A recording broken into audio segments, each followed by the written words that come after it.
We're broadcasting.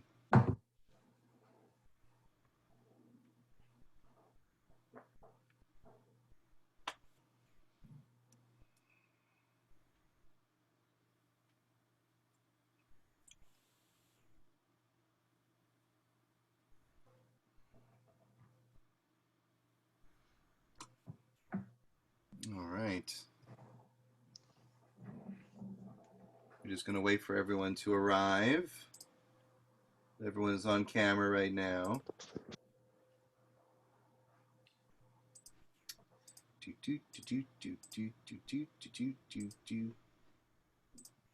Okay. How are we doing here? All right.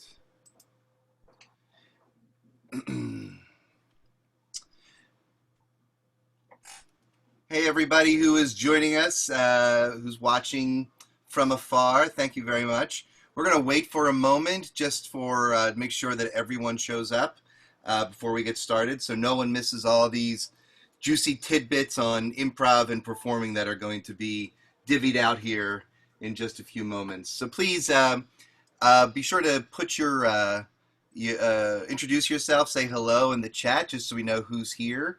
And let us know where you're from. It's always good to know who and where we're talking to. We'll get started in just one moment. Okay.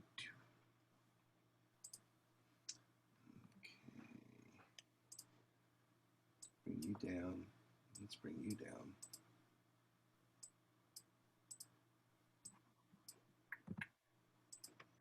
All right.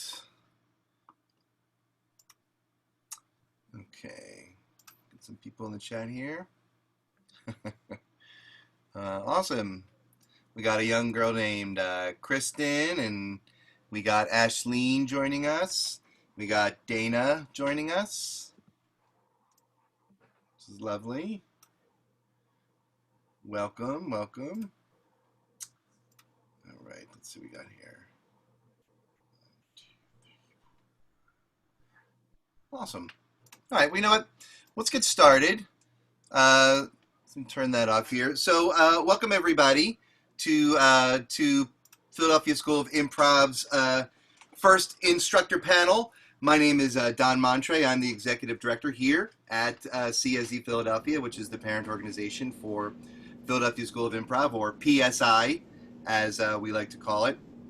So tonight is going to be just a kind of a free-flowing question and answer session, an opportunity for you to ask some questions of your instructors or some instructors you've never met before.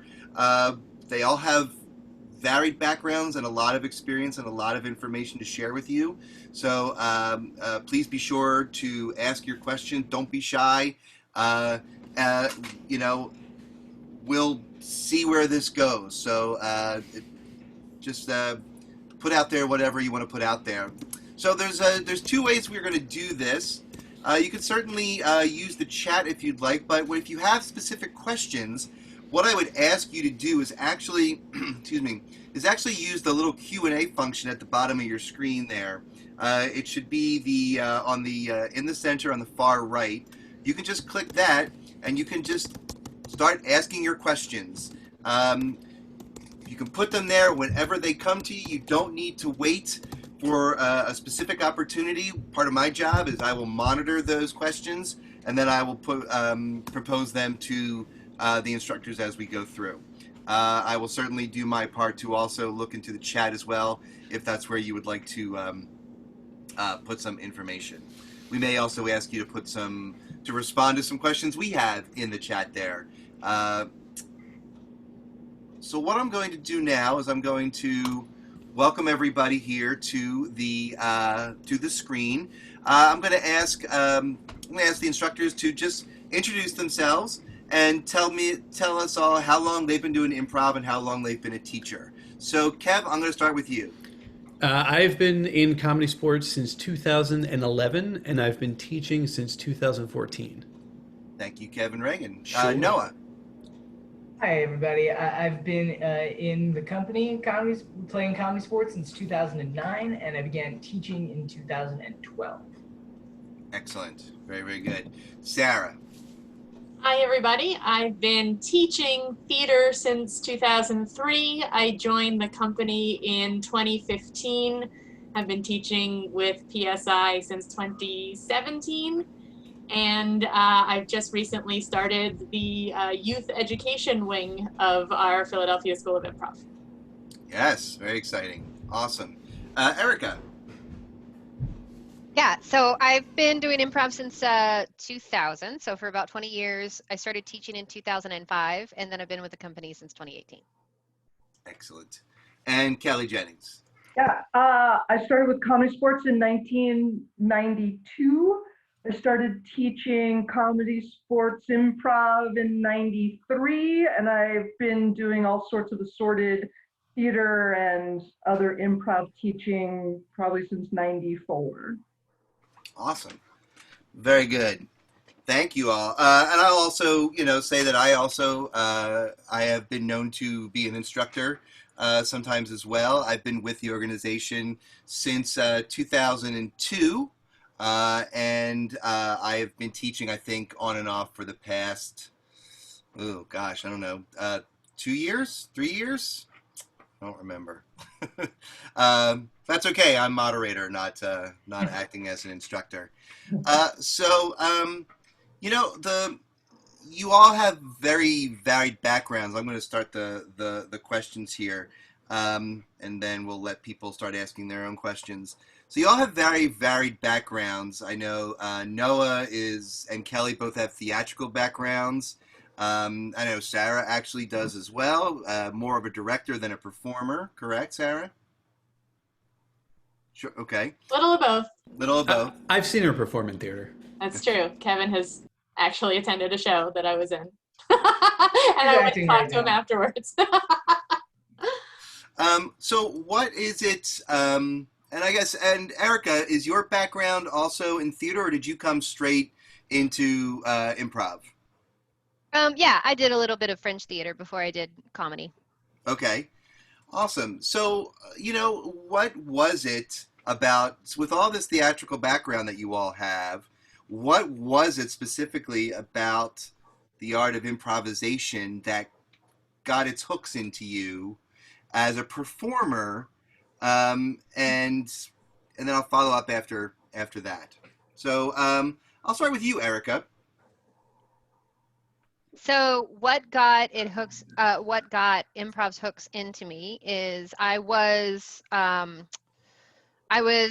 considering moving after the tech startup that I worked for was quickly going bust, and I just kind of was unattached and in my mid-20s and had the opportunity to hang out with my family outside of Chicago in the burbs. And so I was like, why don't I take classes at Second City? Ended up taking classes there. Specifically, I didn't know about improv or long form or short form, really. I had started with the express purposes of learning to write and do more like improv for actors or like sketch acting for actors. And then I ended up meeting some people that were performing over at IO, and they were like, if you want stage time, that's a much better place for you to go. So I ended up moving over there, taking classes, and kind of was sold on it from that point forward. Awesome. Noah, how about you?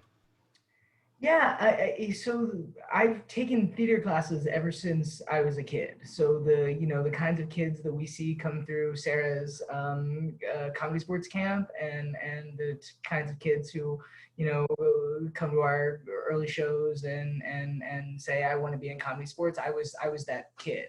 So I've been in acting classes for as long as I can remember, and the most fun part for me was always improv. And I think the reason why so many of us we're finding are coming from acting backgrounds is because every actor takes improv at some point or another. Every acting class that I teach, like collegiate acting classes that I teach, begin in improv, and then some actors latch onto that, and others don't. And I just latched on as a kid, and I just thought making stuff up in these classes was the most fun thing I could imagine. And then I went to undergrad for theater and studied acting and directing. But improv was still kind of my passion, and I was like the kid who started the college improv club at Muhlenberg. I went to Muhlenberg in Allentown. And when I came back to Philadelphia shortly after college, I spent an extra year in Allentown. I turned my sights on and taking as many improv classes and then teaching as much improv because I also found a passion in college for teaching as I possibly could, and specifically comedy sports. I actually the company members, probably all the company members know this, that as a kid, I lived around the corner from the Brick Playhouse where Comedy Sports performed for years and years and years. And that was the first place that I was allowed to go by myself without a parent, was I was allowed to walk around the corner to Comedy Sports. And I was a Comedy Sports groupie from a very young age.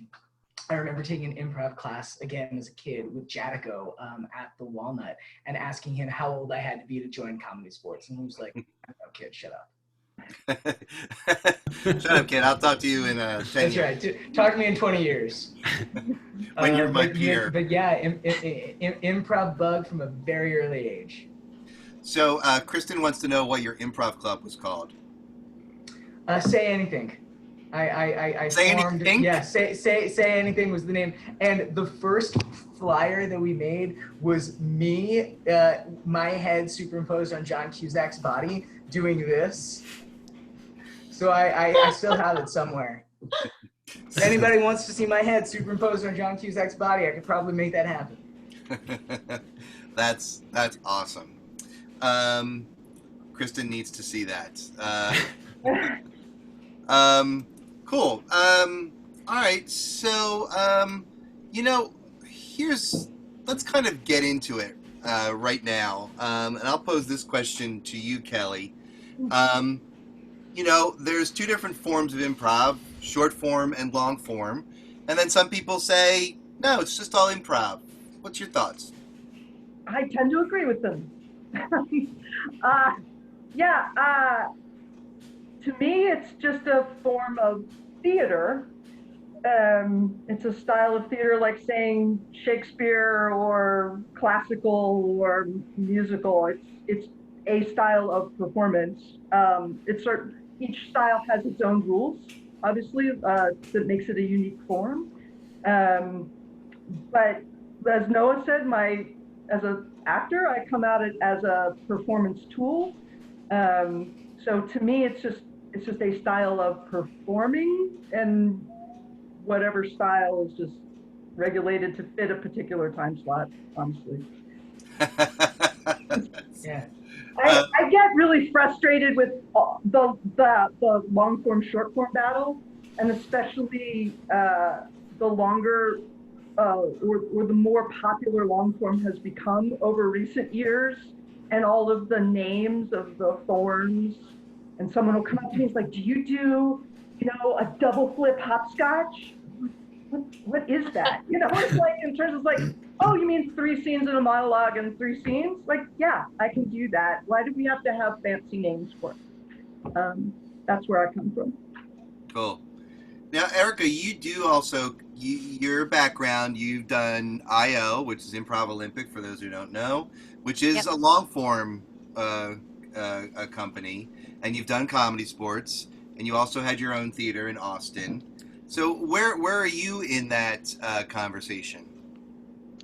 So I enjoy just theoretical discussions about both. I feel like, I found long form improv before I did short form improv. So when Comedy Sports Chicago was having auditions, someone was like, "You should go over and audition because it's very like broad characters and gameplay."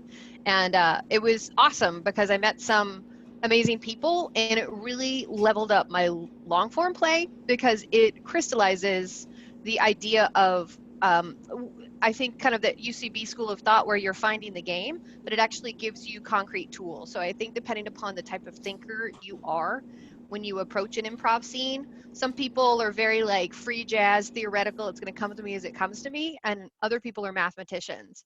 And I think for those folks that are a little bit more on the mathematician side, the short form absolutely informs the long form. And I can almost watch like a long form show and tell you who does short form because they attack the scenes a lot better, in my opinion, than the majority of the character or the majority of the players. So I'm firmly of team both, but you know, I've definitely had like periods of time where I'm doing more of one or the other.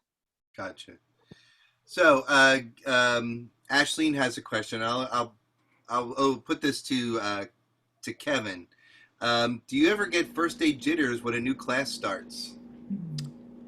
I do for 101, but not for any other class. Only because there's something, I don't know how deep we want to go in all this, but there's something I love about a 101 class that I think they're all fantastic. 201, 301, however long you've been doing it. But there's something really special about people who have never done it before or have done it one time in like kind of an open house or at a party, or there's a reason they're there. So I get a little bit nervous for that because it's the idea of I don't want to turn you off from this. You know, you came here for a reason, and I want to kind of, you know, bring you in for the reason that you came in. And it's something that I find very fascinating. But other than that, not really. Mostly because, again, I teach within this structure, and I know everybody who teaches, and I trust them as well. So I know that a 201 has already been given all of the tools in 101. A 301 has already been given the tools in both 101 and 201. So I would say the only class that I get a little bit nervous about is 101. Sarah, what about you? About first day jitters? Yeah. I have like last day jitters. I don't know about anybody else. I'm just a highly strung person. Every day jitters. But to echo what Kevin's saying, one of the things that I think makes me most jittery, and I should say that I'm a teacher by day as well. So I'm constant classroom and constant new students. But workshops, when you go in one time and work with a group that's hired the company and you're there to teach them improv, but they didn't necessarily sign up for it. Their boss did, and the boss is like, oh, I saw a show and I think that this would be a great thing to do. And it's an awesome thing to do, but it's actually walking into a room full of people who are super suspicious of why you're there and what you could possibly have to show them and what are you going to make us do. And those always make me a little nervous as I'm walking in, because you're coming in with the highest possible energy and commitment and belief, and they're starting here, and it's literally your job to take 90 minutes and get them to see what we do and why it's awesome. That's my answer to that. Awesome. So I'm going to jump around a little bit here. So I think, you know, whenever you're doing any kind of art form, there's always someone that you aspire to or you're inspired by.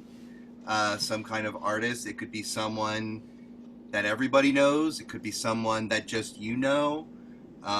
So I'm going to ask this of all of you, and I'll let you answer in your own time. But like, what improviser or performer really kind of inspires you or inspired you at some point in your career? And more to the point, why? What was it about them as a performer that really spoke to you? Yeah, I'm going deep, guys. Mm-hmm. I'll start, and I'll start local. A Comedy Sports company member who many of our loyal fans were probably familiar with, Mary Carpenter, is in a duo with Thomas Fowler, a former member of Comedy Sports Philadelphia, called Dangerous Fools. And Dangerous Fools, I don't see much improv, especially in the last couple of years since I've had a baby. I perform well and teach far more often than I actually go. Become a bad audience member. But I try to see Dangerous Fools whenever I possibly can, and it's because I consider it taking an improv class. And I think specifically why the two of them and their work together inspire me so much is in their use of silence, which is something that I am often fearful of as an improviser. That when I'm performing, I've noticed and I've had pointed out to me that my instinct is always to make the first offer or to speak first or to establish platform. And I think as an improv teacher, one of the things that that we all I think try to instill in our students, establish platform, establish platform, establish platform, and I tend to speak that through. I tend to speak that to speak that in my improv work, and the way that Mary and Tom are able to dwell in silence and not rush to dialogue and not feel like they need to establish everything in the first 3 lines of the scene like it's an improv exercise. It's way more organic that way, and their improv work for me truly mirrors life, which is something that I find really inspirational and always makes me want to be more silent and present with my scene partners. Awesome. Anyone else? Such a good answer, Noah. I took it.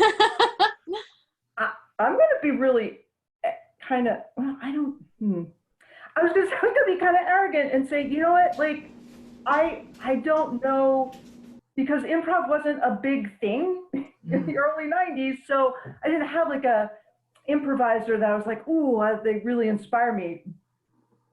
I would say the 4 founders of Comedy Sports, and particularly Mike, was my local inspiration in terms of understanding that improv could be good, because my improv experience in college was as a tool to get into a scene and to do background and history and all of that. And so I was like, man, like, how is this a fun thing to watch?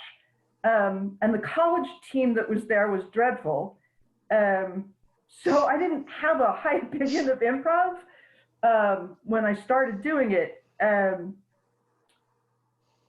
I would say and then long form wasn't a thing really either.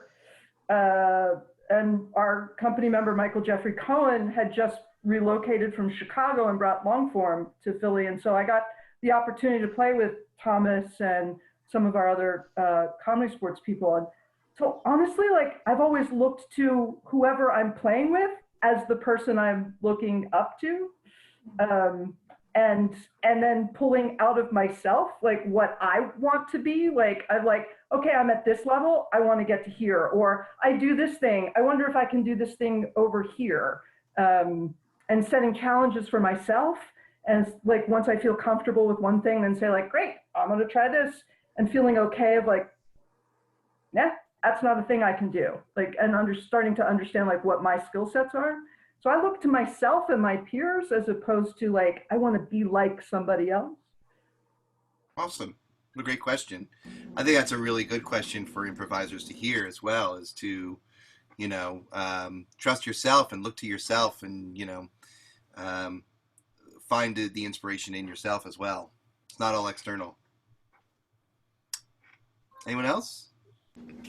I've always really appreciated, Jason Stockdale was a friend of mine before I was in Comedy Sports, and he was the person who'd said to me, you should audition. And I was like, really?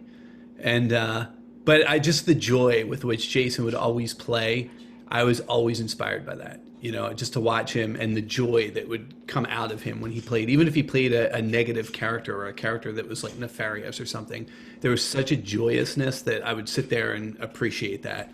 And the other person who's famous, I would say Andy Daly. I love Andy Daly. So that's my non-local person. That's awesome. Oops, excuse me. That's someone texting Don. Yes. And why don't you say me? Anyone else? I'll answer. So I actually saw some Second City reviews before I moved to Chicago.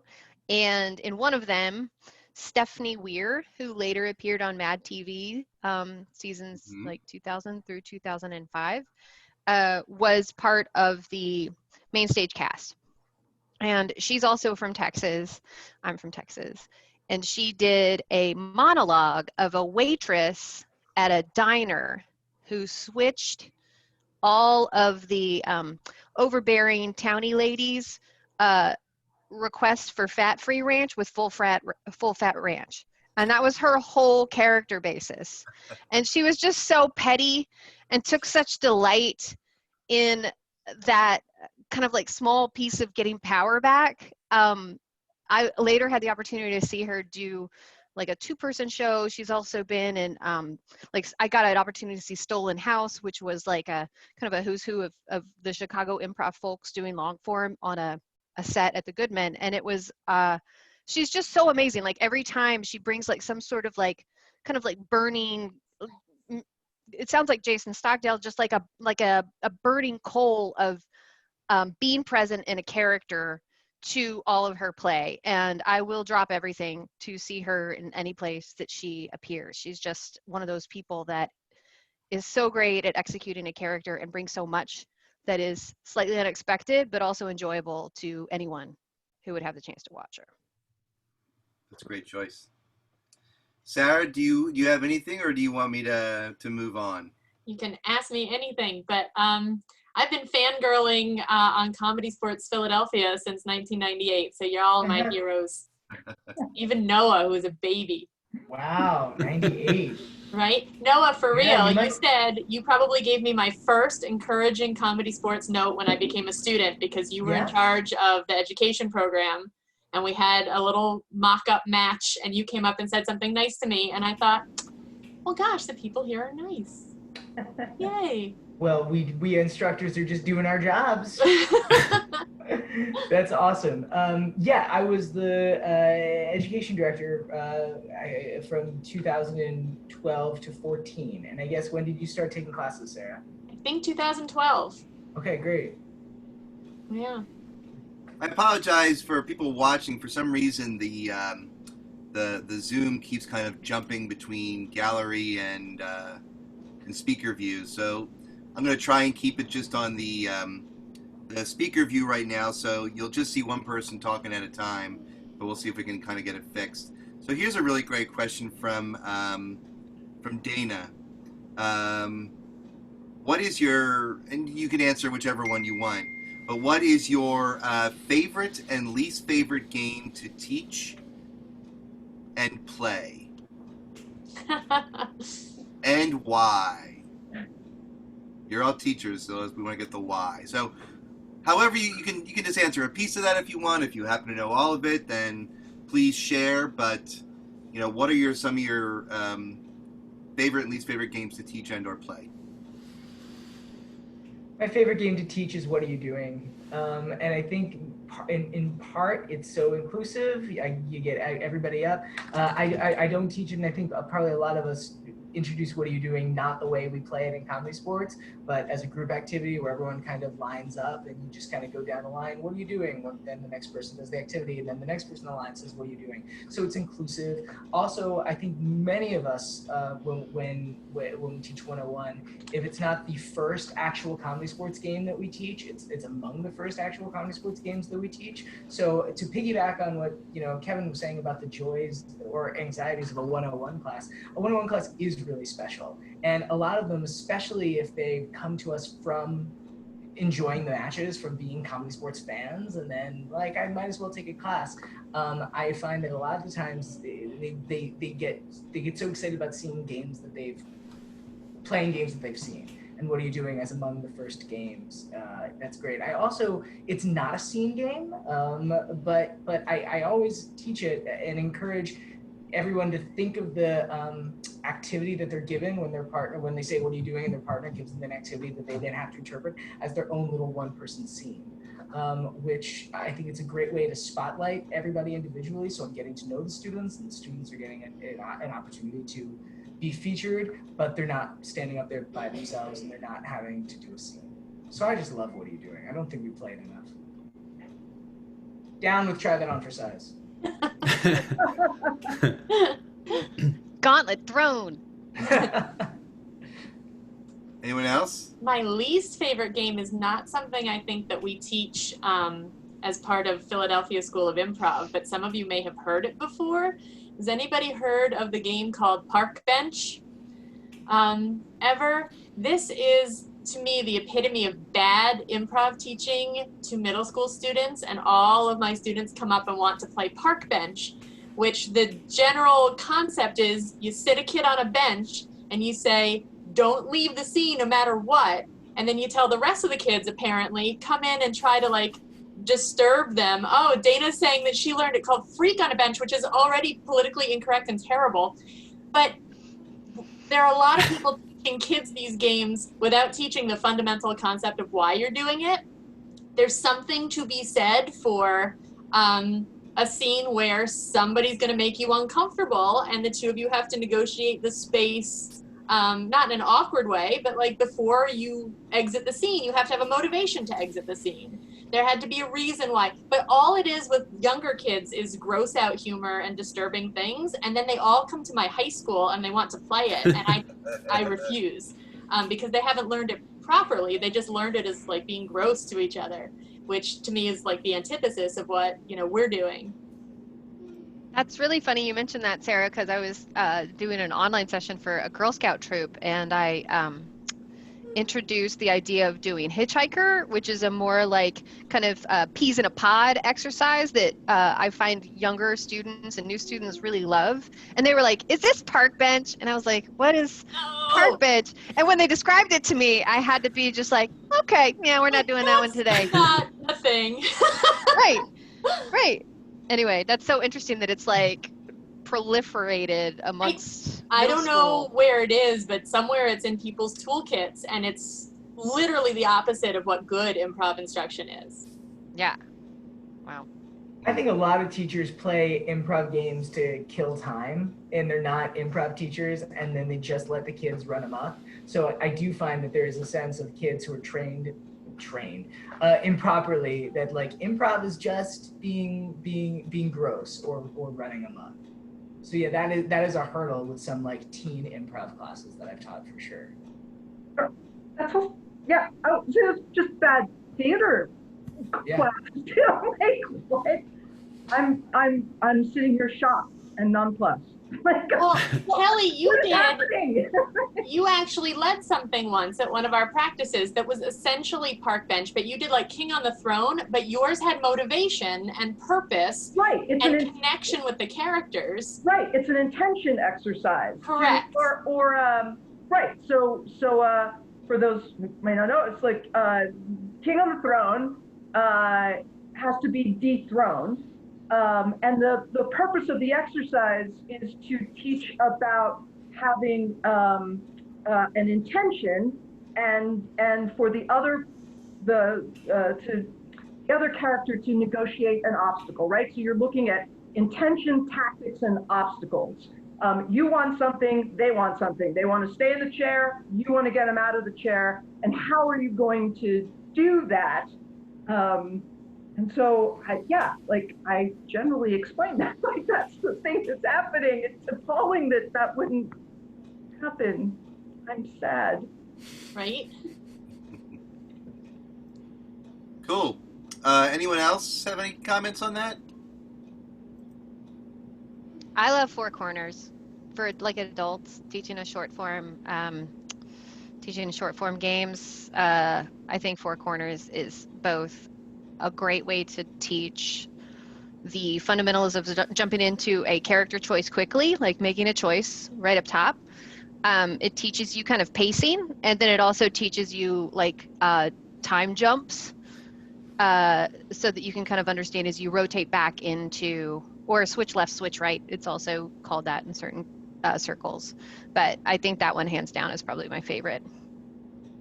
Yeah, it's a fun one. It's definitely a fun game. So let me ask this question. Everyone, when all students come in, they all come from different backgrounds. They all have different ways of learning. Adults learn in very different ways. But like, what is the one thing that you tend to see a lot that you would love to I guess for lack of a better word, you'd love to change in your students. So like, something like they're getting in their own way, or something they're just not quite understanding right away, and they have to kind of go through the journey before they understand it. Like, what is that one thing that you see, that one trait that you see in, young novice improvisers that you would love to be able to kind of adjust? Apologizing. I think that that's the thing that is so hard to program out of people, that you didn't mess it up and you don't have anything to apologize for. And we're all here supporting one another. And we're so conditioned to say, I'm sorry, when we personally feel like we've let somebody down. And I think learning that you're not letting people down is really hard to do, and one of the most rewarding parts of doing improv for me. That's a great one. I remember one of the very first things we learned to say is, I forgive myself. And that's also the hardest lesson to learn. And then I would venture that people who have been doing improv and comedy sports, lo these many years, they still will. They've probably gotten better at it, and I'm talking about myself. They've gotten better at it, but there are definitely times when you're like,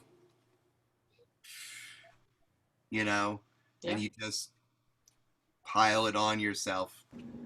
It's kind of, there is that weird thing inside improvisers where I think it's more often that they are likely to put themselves down than they are to lift themselves up. And you kind of have to be the latter. Like, you can obviously be aware, all right, yeah, what I did in that scene stunk. But it's an improv scene, and I don't have to do it again, and I'm going to learn from it, and I'm going to move forward.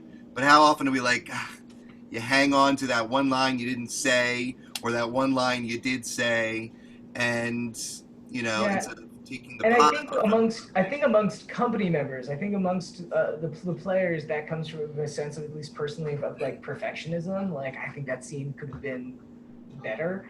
I think for students, it's self-consciousness. And that's why I think one of the most important things as an instructor, especially in 101, Kevin, creating that environment for people. The other thing about 101 is there are people who are not sure if this is for them. And so it's the job of that 101 instructor to say, yes, it is, come and create this welcoming environment, to get rid of self-consciousness. So the need to apologize is lessened, and also the need to be funny. That was my initial reaction to your question. What I wish we could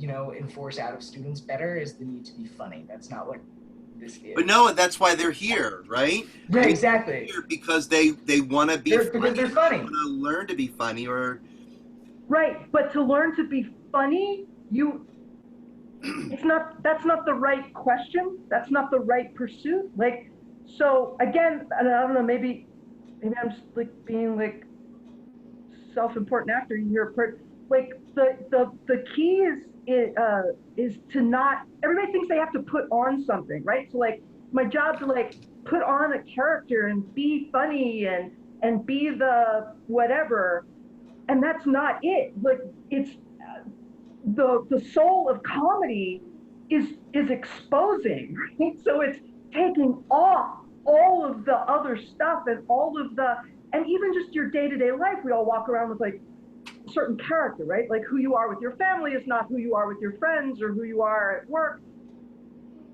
Letting all of that go and being totally just raw and truthful. Like, when we talk about truth in comedy, it's your response through the filter of a character, but not because you are that character. And the harder you try to be funny or make your friends laugh or make the other students laugh, like, the more obstacles you're putting up in front of yourself. Like, I was like not breaking down, like that's not the right word, but giving people permission to be vulnerable. That's what I want to say. Totally. Giving people the permission to be vulnerable and to create an environment where we are all vulnerable together. We don't have to make people laugh because we're human beings. We're just funny anyway. Look around you. Awesome. That's great. So Ashley has a question. You're also positive when playing and teaching. How do you maintain that positivity? Good question.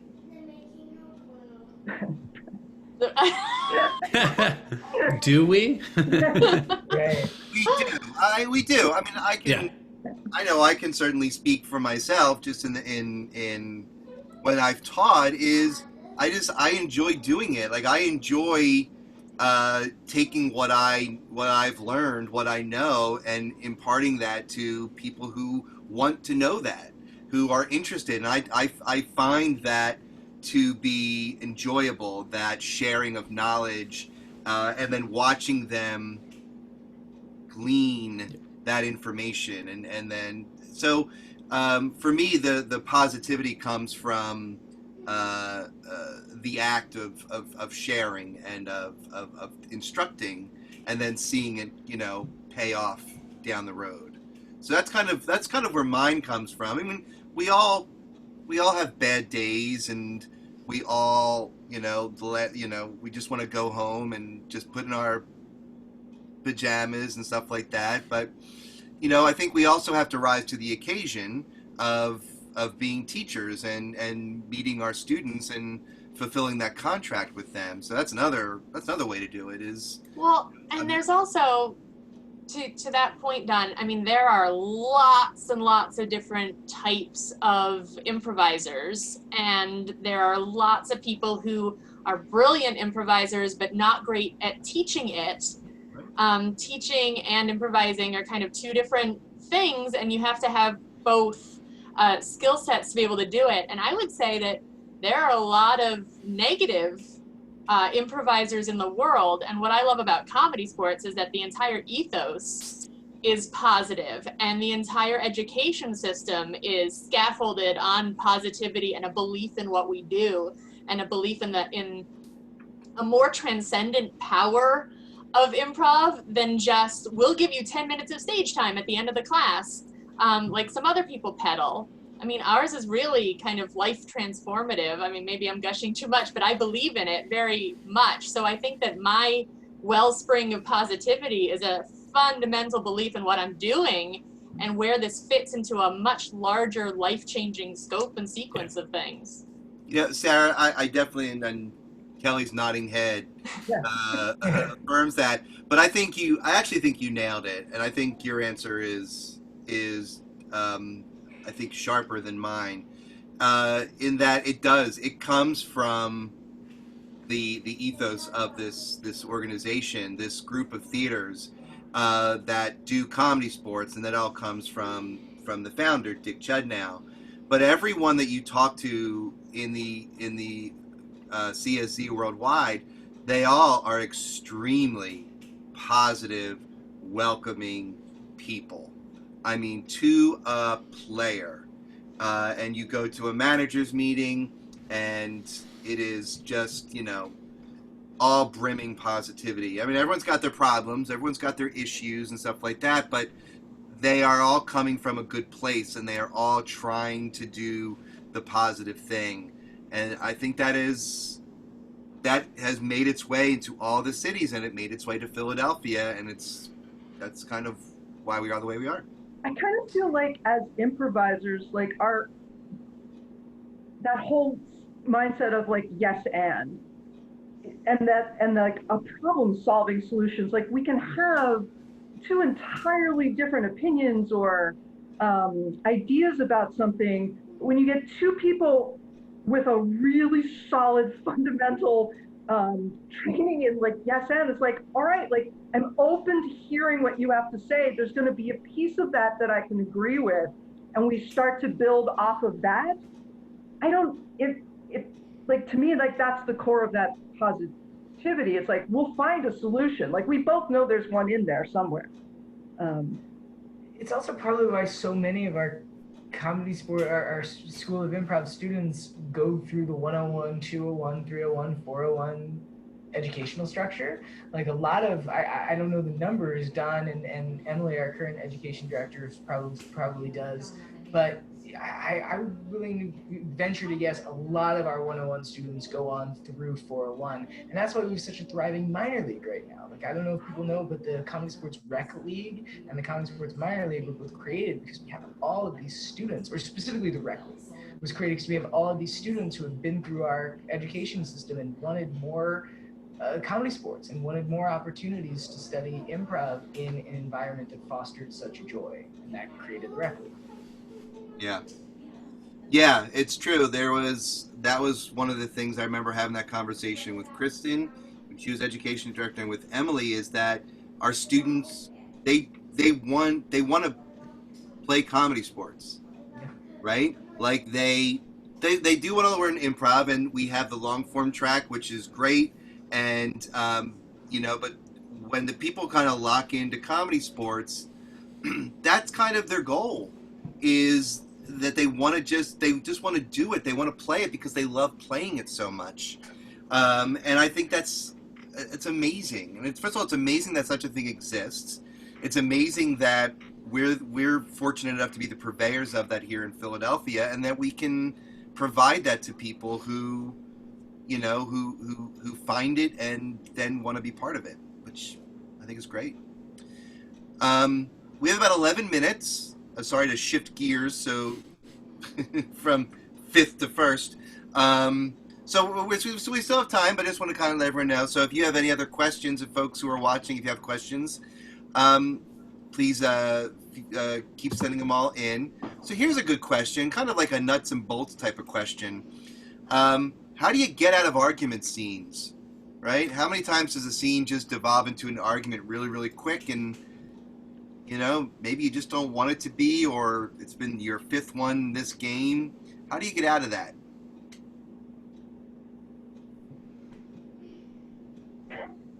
I have an anecdote about that. It doesn't really answer the question, but I took a workshop in Indianapolis once during one of our world championships, and they were teaching a thing, and I was really perturbed about what they were teaching, and I raised my hand and I said, but doesn't this automatically lead to argument scenes every single time?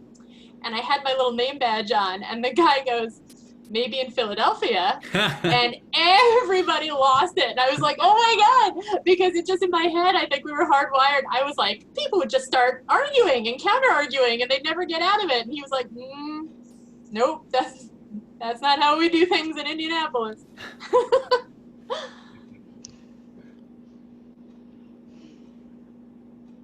Anyone have any thoughts on that? I think the best way to get out of an argument scene is not to get into an argument scene. So just general kind of tenets of like yes and making sure that you are building a shared reality. When I'm teaching kind of introductions to improv, whether or not it's long form or we're doing kind of more short form games, really try to just take it one sentence at a time. And if necessary, I'll even get into an exercise where someone can repeat the last piece of what their scene partner has said in order to anchor what their following statement is. And that's really hard to get into an argument because you're effectively repeating the other person's sentiment and then adding kind of an additive sentiment to it. So. Gotcha. Help your students see the difference between argument and conflict. And that's something as an educator that I still struggle with because, again, platform, there's you need a who, a what, and a where, and the what is often there's a problem that needs to be solved. In theater we call it a conflict. It's what drives the plot. So, but when I find the word conflict, which I use in theater all the time, often inadvertently inspires argument scenes in my students. How have people solved that balance? I always feel like if two characters are in an argument, much like in life, somebody's trying to win. Like somebody needs to dominate, right? Their point of view needs to win. And I know, like, I've taken plenty of workshops and been trained, like, somebody needs to lose. Mm-hmm. But I feel like we're all hardwired psychologically. Nobody wants to lose. So in making an observation or a statement as a character about something that was just said or a statement of feeling and emotion and bringing it to that, and then building our way off of that, as opposed to trying to drive, and generally an argument is trying to drive a plot point, which is not particularly interesting, which is different than conflict, right? No, because we can have, like, Don and I can be in a scene together, and I want to rob the bank, and he thinks we should, I don't know, give out lollipops on the street. Like, we can have a different point of view, but our action, like, in the meantime, the action is what we're agreeing on. Yeah. So are we fighting what the scene wants, or are we fighting each other? And generally when I see students in an argument scene, they're fighting each other as opposed to what the scene wants or needs. So common goal then is helpful. You're not fighting each other. Yeah. The conflict is, it's Thanksgiving and the guests are going to come and the oven has just broken. How are we going to solve this together? Right. Yeah. Cool. Yeah, I that became something very, very apparent to me as an improviser, that I was finding a lot of just, like, I'll still call them argument scenes, I think, because it's just you're right, we're so hardwired to do that it's so easy to kind of just go right into it and just be, yelling at each other, or you always do this, or why are you doing this type of thing. And it just bored me after a while, and I so wanted to see what happens after that, right? So, like, okay, we're arguing, fine, all right, great, that's what I'll do. I'll acquiesce, or to use Kelly's phrase, I'll lose this just because I want to get to the next beat. And that's what's more interesting to me, is where we find that what comes next. And hopefully it's not another argument. Hopefully it's now, a furthering of the relationship. Right. Part of a theater brain or an improv brain is kind of that two-sided, I'm completely committed to what's happening right now on the stage, and I'm also outside of myself analyzing what's happening on the stage. And it's about striking the balance between those two things, and being able to do them simultaneously. But you have to train yourself to recognize, oh, I'm fighting for no reason. I am the one now responsible for the fact that we're in a fight, and I am the one who should take the ownership of getting us out of it. Or we're in a teaching scene, or, we're circling and we haven't introduced an element of the platform yet. That's the sort of thing that we're all working on in the introductory classes and still working on stage. Oh, we never established a relationship between the two of us, and this is why the scene isn't going anywhere. Let me do something to fix it. And once you become conscious of it, and embrace the fact that I am the one who can fix it, that's when we can move forward. Yeah. Life skills. Right? Works in life too. Does. Coach Kelly. Okay, so we have about 4 or 5 minutes left. So I just want to kind of, is that another question there? That's a great question, Ashley, but I'm going to save that for next week, because I want to kind of wrap this up. So, so let me just kind of ask this: just what is a great piece of advice that you received from someone in regards to your performance? Like a piece of improv advice that you received. This is your parting gift to our audience tonight. Whoever wants to go first can go first. Not to be afraid of silence. It's a great one. It's the scariest one. I've had so many from you all. Thank you all so much. But my very, very, very first match for the main company, we were about to go out and do advice panel, and I kind of offhandedly said to my teammates, I don't know, that game makes me very nervous. I'm not sure how I feel about that. And John Zach said to me, well, you're a very verbal performer, so create a verbal character. And it was literally the first time, boosh, that I was like, oh, I could play to my skill set a little bit. And like not just have to create something totally from scratch that has never existed in the history of the world, but like, oh, I see what I can do with that. It was life-changing. That's awesome. I love it. I think for me it was listen to the emotion and the physical offer behind the verbal offer. So allow yourself to respond to that as not as opposed to, but in parallel to the verbal content. Awesome. Don's already said it once, so I think it's cheating, but forgive yourself. I mean, that's like a comedy sports training mantra when we're training to be, to join the company. We always like hold hands and say, I forgive myself. And, it's come up a couple of times tonight that improv skills are inherently life skills. And my goodness, if we just forgave ourselves more in life, right? So the ability to breathe and realize, I've put myself out there, I've done my best, give it your all, and then forgive yourself when it doesn't work, because more often than not, it will not work. Just like improv scenes. Just like improv, yeah. Erica, any last words of advice? Yeah, I think for a performer, your advice from a coach or a teacher is going to be individual to where your progression is at any given time. But I think some of the things that I come back to are, if I find myself struggling in a scene, early on I was lucky enough to be coached by Jim Carlson, who was later one of the directors of the touring and second stages at Second City. And he was just like, just rely on acting chops in the absence of knowing what to do in a scene. Like, be present, respond emotionally after you've had an opportunity to listen fully and synthesize what your scene partner is saying, and let everything else take care of itself. So just being present. That's awesome. That's all great advice, everyone. Thank you so very much for that. And thank you all for your time and your talent and your conversation tonight. I learned a lot, and I know you all very well and have worked with you all for a very long time, but I still learn from you all, and I really, really appreciate your time. So thank you all very much.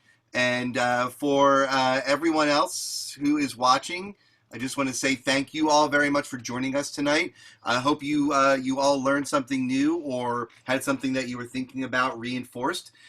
We are doing another, we're doing another one of these next Wednesday.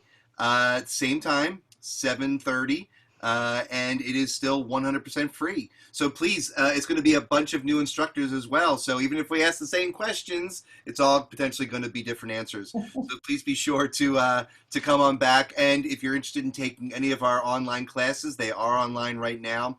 Just go to our website and click the link online classes. You can find out about our 3 levels of classes that we're teaching now for just comedy, sports, games, and long form scene work. A lot of fun stuff coming up there.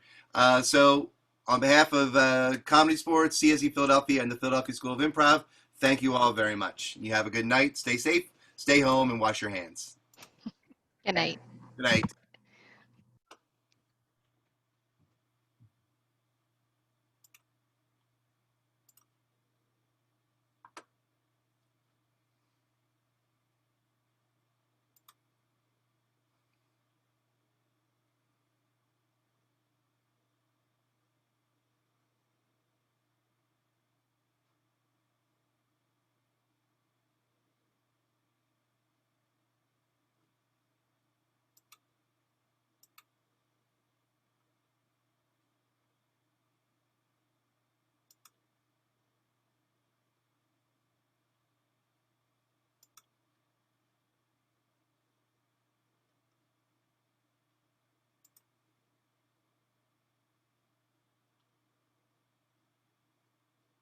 All right, come on back, everybody.